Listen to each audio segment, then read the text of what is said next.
Bayangkan sebuah permainan sederhana seperti lampu merah, lampu hijau. Tapi setiap langkah yang salah bisa membawa akibat yang sangat serius. Itulah yang terjadi dalam serial fenomenal Korea, Squid Game.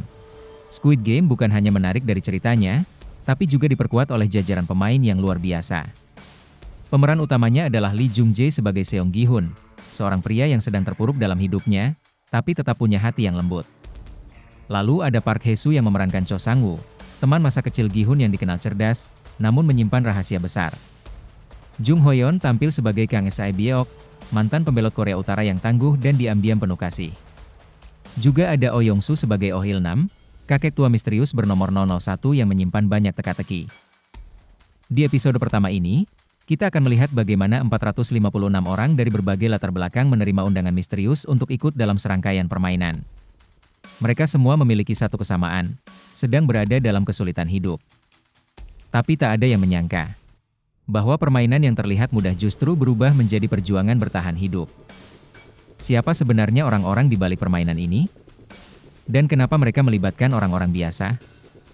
Mari kita bahas alur lengkap Squid Game episode 1, lampu merah, lampu hijau, dengan detail yang belum tentu kamu sadari sebelumnya. Episode dimulai dengan narasi tentang permainan anak-anak Korea bernama Squid Game, yang dimainkan di tanah lapang berbentuk seperti cumi-cumi. Narator menjelaskan aturan dasar permainan ini yang keras dan penuh strategi, menggambarkan pertarungan hidup mati secara metaforis. Seong Gi Hun, diperankan oleh Lee Jung Jae, adalah pria berusia 40-an yang tinggal dengan ibunya di apartemen kecil. Dia pengangguran dan kecanduan judi. Suatu hari dia meminta uang ibunya, dengan alasan ulang tahun anaknya, namun diam-diam menggunakannya untuk berjudi pacuan kuda. Setelah menang besar, 4,56 juta won, dia langsung dikejar debt collector karena utang yang menumpuk. Mereka memaksanya menandatangani kontrak fisik, mengancam akan mengambil organnya jika tak bayar utang. Gi Hun ingin memberikan hadiah ulang tahun kepada putrinya, Gayong, tetapi tak punya uang. Ia bahkan tak mampu membeli makanan mewah. Ia mencuri uang dari dompet ibunya untuk membeli kado capit boneka di mesin arcade. Akhirnya ia memberikan kotak kecil berisi korek api berbentuk pistol mainan, hadiah seadanya namun menyentuh. Saat sendirian di stasiun kereta, seorang pria berpakaian rapi, diperankan Gong Yoo, mendekatinya. Pria itu menantangnya bermain dakji, permainan lempar kertas tradisional. Jika Gi Hun menang, ia diberi 100.000 won. Jika kalah, ia akan ditampar. Gi Hun kalah berkali-kali dan wajahnya memerah karena tamparan, tapi ia terus bermain demi uang. Akhirnya menang. Pria itu lalu memberinya sebuah kartu nama coklat bergambar simbol bulat, segitiga, dan kotak. Ia berkata, "Kau bisa bermain permainan dengan hadiah uang jauh lebih besar," dan meninggalkannya dengan pilihan. Di rumah, Gi Hun membaca kartu itu dan memutuskan untuk menelepon. Suara di ujung telepon menanyakan identitas dan menyuruhnya menunggu di lokasi penjemputan. Sebuah van datang, Gi Hun masuk, lalu dibius dengan gas dan pingsan. Gi Hun bangun di ruang besar bersama 455 orang lainnya, semuanya mengenakan baju olahraga hijau dengan nomor dada. Ia adalah peserta nomor 456, peserta terakhir. Ruangan mereka dijaga oleh para penjaga bertopeng merah dengan simbol lingkaran, segitiga, dan kotak, seperti di kartu. Seorang pria tua ramah memperkenalkan diri, nomor 001, dan tampak senang bisa bermain. Gi Hun mengenali Cho Sang-woo, nomor 218, teman masa kecil yang dulu sangat pintar dan kini disebut-sebut sebagai lulusan Universitas Seoul.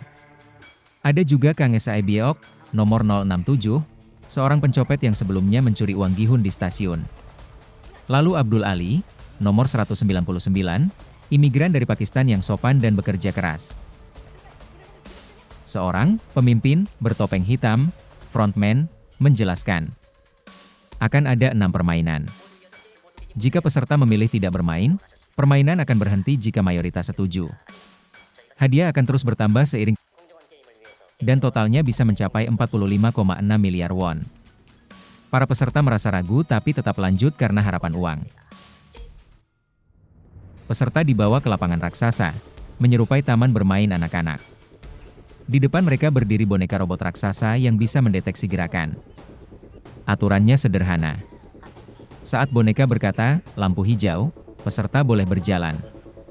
Saat dia berkata, lampu merah, semua harus diam. Jika terdeteksi bergerak, akan dieliminasi. Saat permainan dimulai, satu peserta melangkah saat lampu merah dan tiba-tiba ditembaki.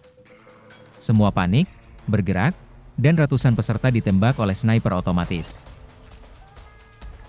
Orang berteriak, sebagian besar mencoba lari tapi malah jadi sasaran. Gi-hun gemetar ketakutan, hampir terpeleset, tapi berhasil bertahan. Ali menyelamatkan Gi-hun dari jatuh di akhir permainan. Sae-byok dan Sang-woo juga selamat dengan perhitungan tepat waktu. Total hanya 201 peserta yang bertahan dari 456 orang. Itulah alur lengkap dari episode pertama Squid Game, lampu merah, lampu hijau. Episode pembuka yang langsung menunjukkan bahwa ini bukan permainan biasa, melainkan awal dari sebuah tantangan hidup yang sangat berat. Di episode selanjutnya, para peserta mulai menyadari harga dari setiap keputusan mereka. Apakah mereka akan bertahan? Atau memilih mundur? Kalau kamu suka video ini, jangan lupa untuk like, share, dan subscribe agar nggak ketinggalan pembahasan episode berikutnya. Tulis juga di komentar, siapa karakter favoritmu sejauh ini? Sampai jumpa di video berikutnya, dan ingat, dalam permainan ini, setiap langkah punya konsekuensi.